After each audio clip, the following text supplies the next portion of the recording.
friends, this is Karen from Blue Rooster Farm, and today we're in the kitchen and I'm getting ready to make an old vintage recipe that I grew up eating but haven't had for a very long time, and it is called Porcupine Meatballs.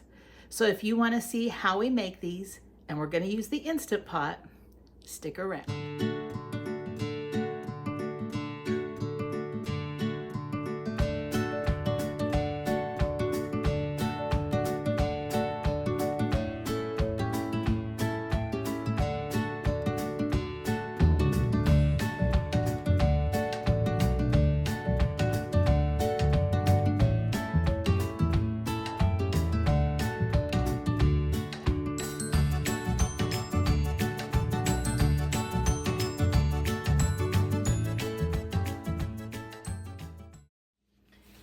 Thanks for sticking around.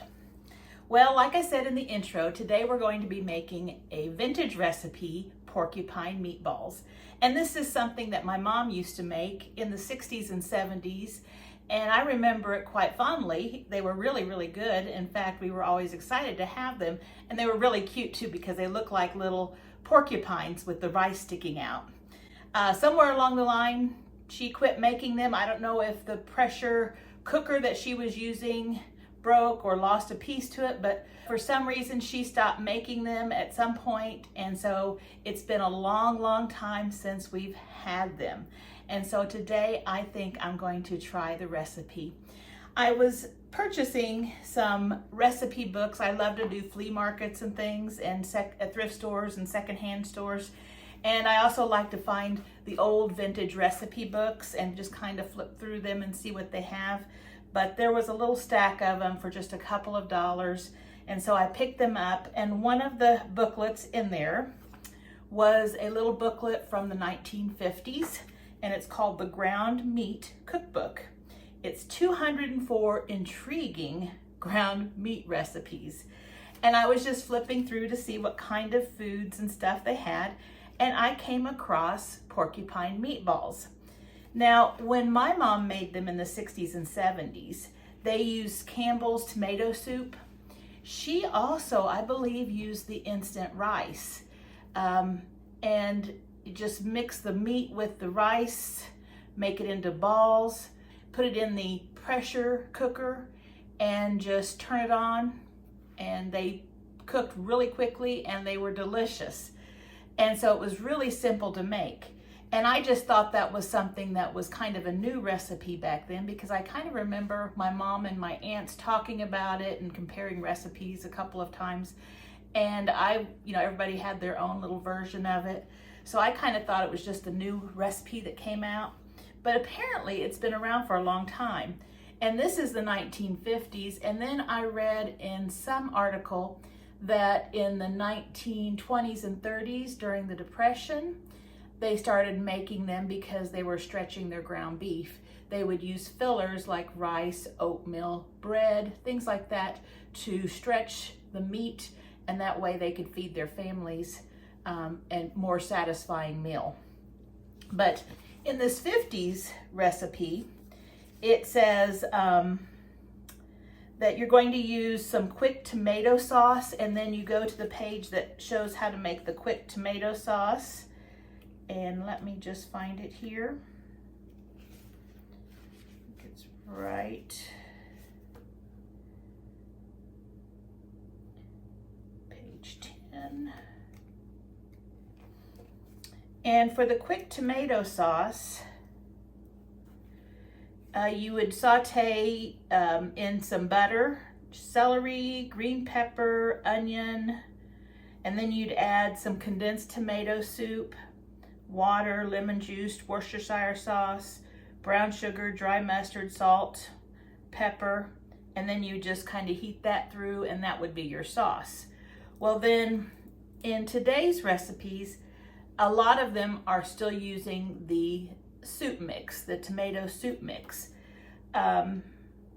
It looks like the meatballs are all the same. It's just basically some ground beef, some I see the long grain rice being used in a lot of them. Like I said, I thought my mom used the instant rice, and I have seen recipes with the instant rice.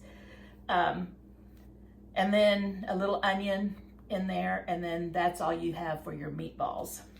I then found a newer recipe. Well, before we do that, here was one from, I believe this was a Campbell's Soup cookbook, and they had it with condensed tomato soup, ground beef, uncooked rice, an egg, onion, parsley, salt, garlic, and water. And then they would bake it. So I see a lot of recipes where they are baked. They put aluminum foil over it to keep the steam in and keep it from drying out, and then make sure there's plenty of sauce in there. But then also I see a lot of Instant Pot porcupine meatballs. And they're very similar.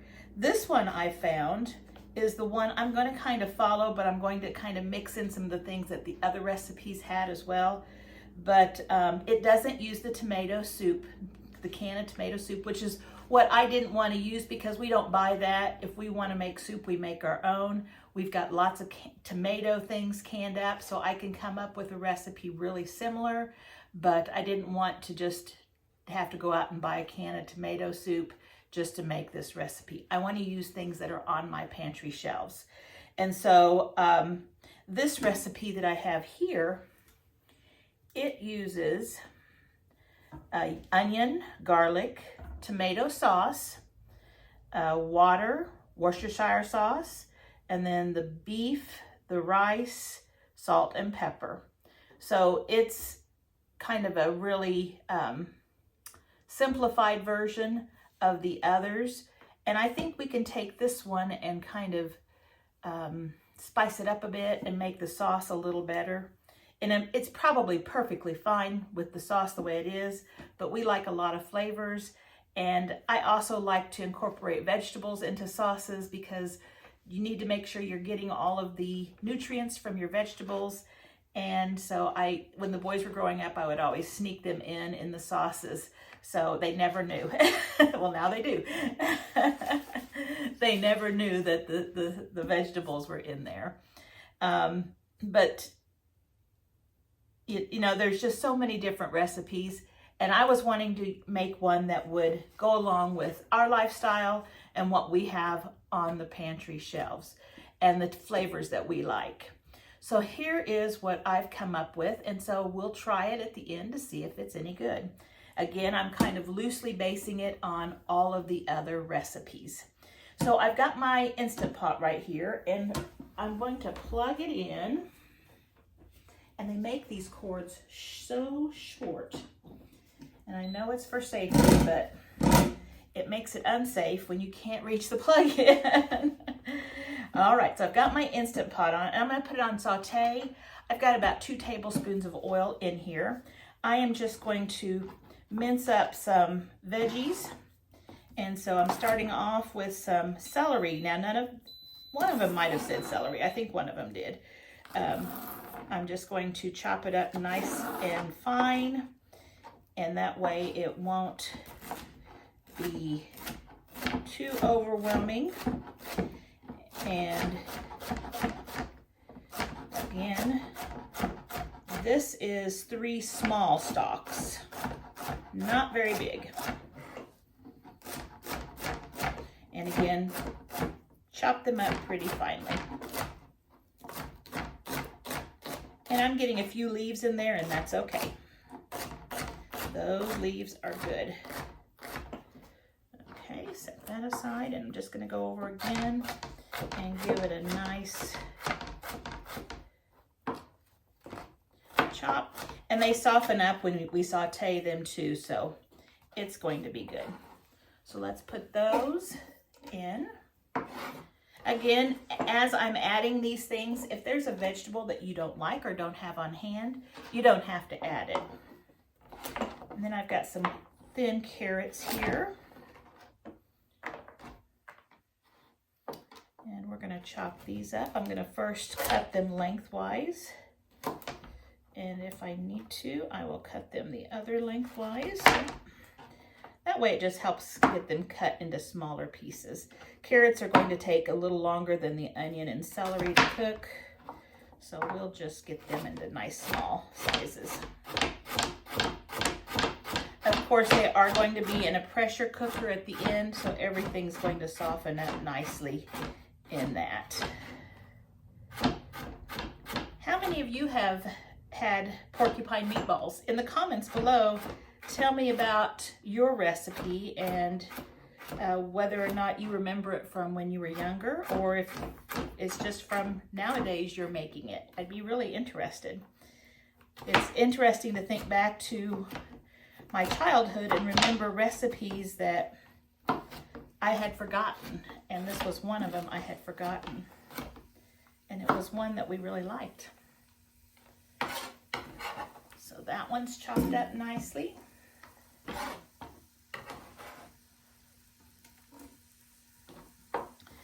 Now we're going to do this one, and these are just really small, thin carrots, so if you had one nice sized carrot, that would be fine. These were just pretty spindly. And if you have the little tiny prepared carrots, you can just grab a handful of those and chop them up too.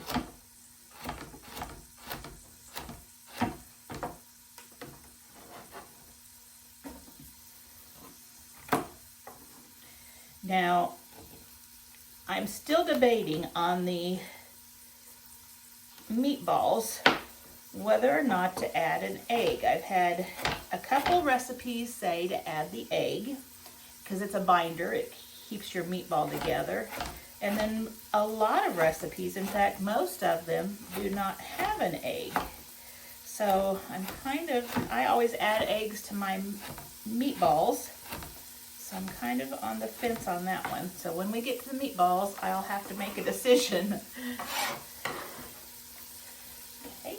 And then we're going to take, I have some onion here from other recipes. We're going to take a half of an onion, and we're going to cut it up for the sauce, and then the other half of the onion we're going to use for the meatballs. And I've got one of these is a red onion. Like I said, it doesn't matter what kind of onions. But one of these is, I think, a yellow sweet onion.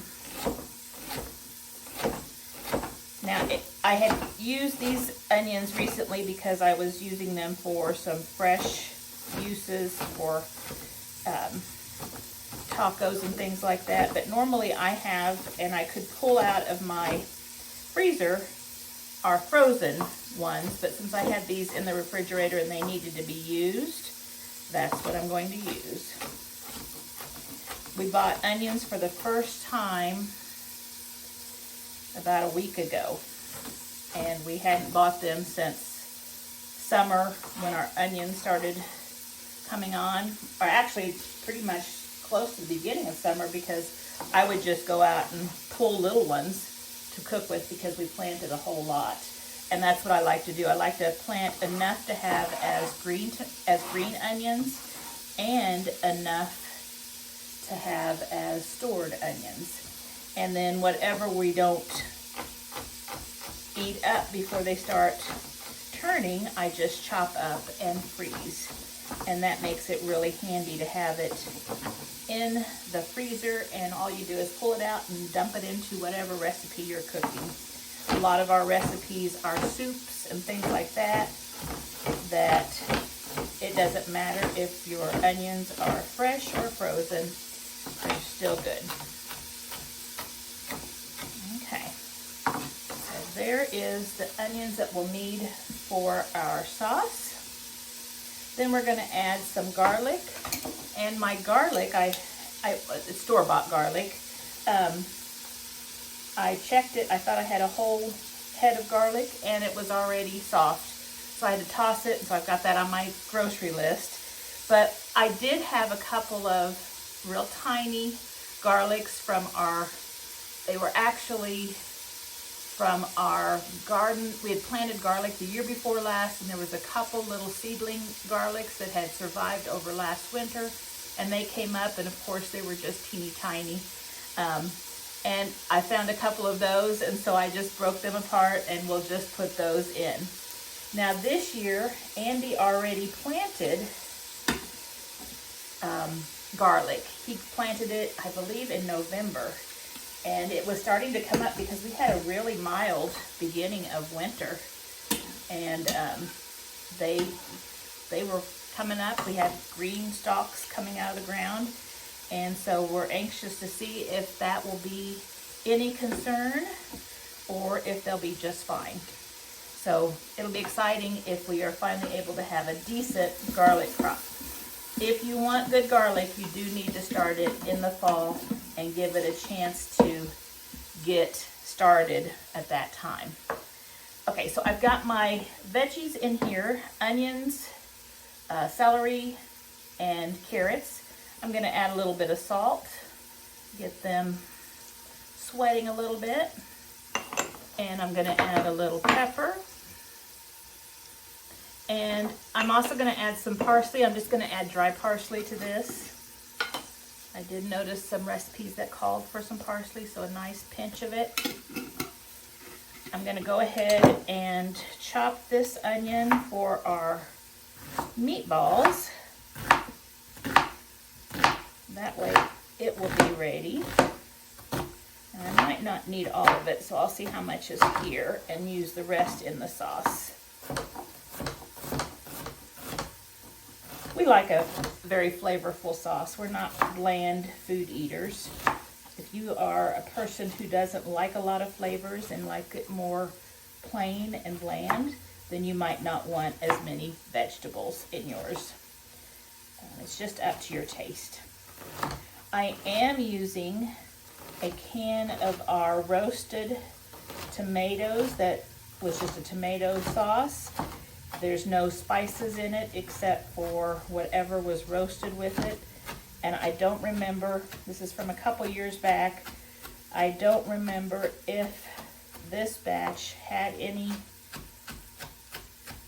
added to it or if it was just all tomatoes. But we would roast it in the big roasters and it would taste really good. So that's what I've got for my sauce, and that's ready. And as soon as these saute up, we are going to be adding the sauce to it. So let me set this aside and clean this up, let these saute, and I'm gonna get our burger and stuff, and we're gonna make the meatballs. I'll bring you right back. Okay, it looks to me like our onions are translucent and everything's softened. So I'm going to add the tomato sauce. Now, the recipes call for a little, like 3/4 of this and some water. I am not going to be doing that. I'm just going to add the whole jar. And we like a lot of sauce. I know some of the recipes for the porcupine meatballs say, you know, if you like more sauce, make more. I'm gonna use a whole quart. I'm gonna pour that in. I won't add any water to it because I'm sure our sauce is a little bit waterier than regular tomato sauce. And I'm just gonna let that warm up while we are making our meatballs. So let's get those started. So in my bowl here, I have a pound of ground beef, and I don't know what percentage this is. The leaner your meat, the less oil and stuff that will be in your sauce and your pan when you're finished. The oil can be absorbed, of course, in the rice and stuff too. So I don't know what they prefer for these meatballs. I know when I usually make regular meatballs, I like to have a pretty lean meat, but a little bit of fat still, because the fat gives it some moisture, but it the lean meats keep the balls from getting too small. They don't shrink and they're not full of little holes that are where the fat has rendered out. So I'm not sure what percentage. We'll see how dense they are when we pull them out. So I've got my ground beef in here. I'm going to add a 1/2 cup of long grain rice, and it's not the instant rice. This is the regular rice. Like I said, there are recipes that use the instant rice, and I think my mom's recipe was instant rice. Then I'm going to use what I had left over from the onions, and it's a nice big spoonful or handful. I'm also going to add about a tablespoon of Worcestershire sauce, a nice pinch of pepper, and a nice pinch of salt. And then we get to get our hands dirty. Now, if you like to wear gloves during this, by all means do that, but we're going to just do it with our hands. And you want to make sure the rice is fully incorporated. That will help it. And I've got a little frozen part right here. Thought it had thawed through, but still a little frozen. But that rice needs to go all the way through, so mix it well. You don't want a big piece of rice, chunk of rice, and no meat. So I think I can get that little frozen bit broken down. There we go. And then we're just going to squeeze this to incorporate all of that rice and onions. Now remember, our sauce has a lot of flavor, so these are pretty plain, but the sauce will be what will flavor them. And so really work it. I like to squeeze it through my fingers because that's the best way to get it all incorporated. Otherwise, it's just kind of sitting on the outside. Okay, now once you have it incorporated, oh, and I decided not to use an egg. More recipes than not did not have an egg, so I thought I'm gonna stick with that, and I don't remember my mom adding an egg. So let me just make these meatballs and set them on this until we're ready to drop them in. So I'm gonna make about ping pong or golf ball size meatballs. It's whatever you like. If your meat is more lean, you might make them a little smaller because they won't shrink much. These will puff up some because that rice will rehydrate.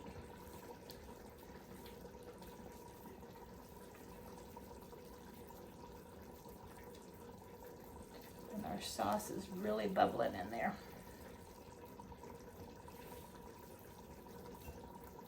Now, of course, you can make a larger batch of this, and then after it's cooked, you can freeze it. Or if you wanted to, you could put these on a sheet pan and flash freeze them, and then put them in a baggie, and then you can take them out and drop them into the Instant Pot with the sauce, and they will cook just fine like that too. That would probably be the best way to freeze them because it's so easy to cook them in the Instant Pot. And of course, if you have a big family, you're going to need to make more.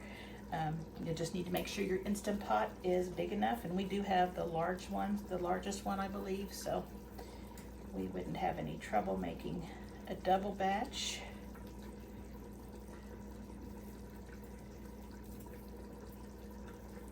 This will make several meals for Andy and I. We had a surprise, unplanned, I guess I should say, dinner with the boys this past Sunday. Both of them stopped in kind of unexpectedly, and so we had Mexican food. I whipped up some Mexican food and enjoyed the evening eating dinner with them. They're pretty busy with their lives right now and their jobs, so it's always nice to see them. They do come home quite a bit. We are very fortunate. All right, so let's see how many I got for this. 1, 2, 3, 4, 5, 6, 7, 8, 9, 10, 11. I got 12 meatballs. Again, you can make them smaller if you need to have more. And now I am definitely going to wash these hands. I'll be right back. All right, so now what we're going to do is we're going to gently place these into our boiling sauce. And we want to have one layer. We don't want to stack them. And if we can, we're going to try to make sure that they do get covered. Mine, I think, are going to get covered with the sauce. If your sauce isn't covering them, then just take a spoon and cover a little bit over each one. Just kind of put some on it.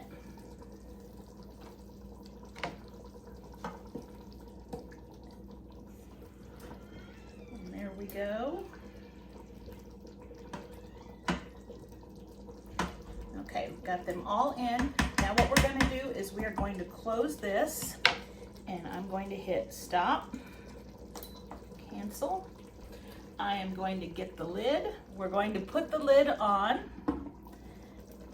and we're going to seal it. So we're going to make it so that it's not venting. There we go. And then we're going to go to pressure cook, and we're going to do it manually. So we need to do, I believe, 15 minutes. Let me check.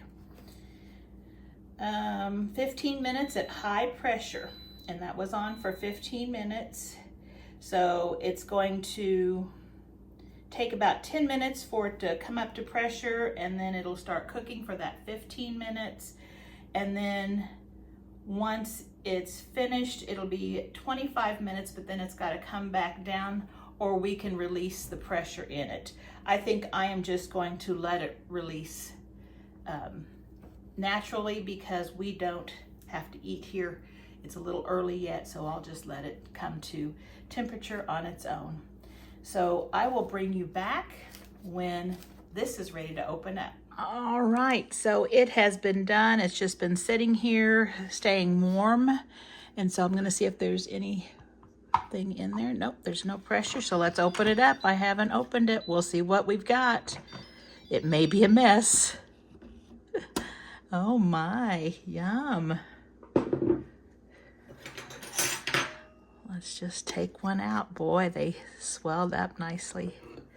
I'm just gonna put one on a plate here. Andy's still doing chores, and I've got some sides cooking, so we'll just give this a try. Lots of juice. It looks like the rice, there's some rice that came out, and it's in the juice too. But you can see, I hope, that it's very thick in there. The sauce has come together really nicely, and they're all cooked in there. Let's see what they taste like. So I didn't show you before I put that sauce on. Do you see how it looks like a porcupine? Let me pull another one out.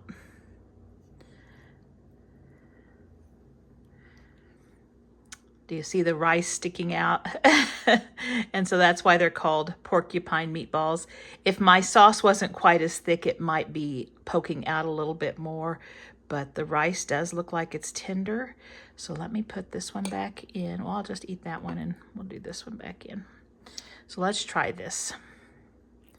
Very tender. There's the rice inside. Let's see if it's fully done. Get a little sauce with it.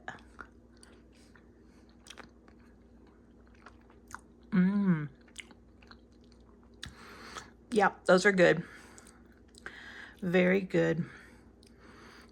Mom's tasted a little different because they just used the tomato soup, but this sauce is really rich and tastes really good on it. Very, very tender, very juicy and tender. I'm gonna have to give this a thumbs up, and we're gonna have to start eating this and enjoying this again. Again, there's already lots of vegetables in there. You can see some of the carrots and the onions, and that makes it very healthy as well. If you like meatballs, if you like rice, if you like tomato sauce, you're gonna love this. And it's so fast and easy, and I think your kids are gonna enjoy it too. Thanks for watching. If you want the recipe, I'll have it at the end of this video, and you can either take a screenshot or you can pause it and write it down. It will also be on Facebook, on Blue Rooster Farm Facebook page, and that will be 2 days probably after this video comes out, and you can get it from that page. Just print it out just like it is, and you can get it there. So I hope you enjoy this video. Thanks so much for watching, and I hope to see you back here soon. Bye-bye.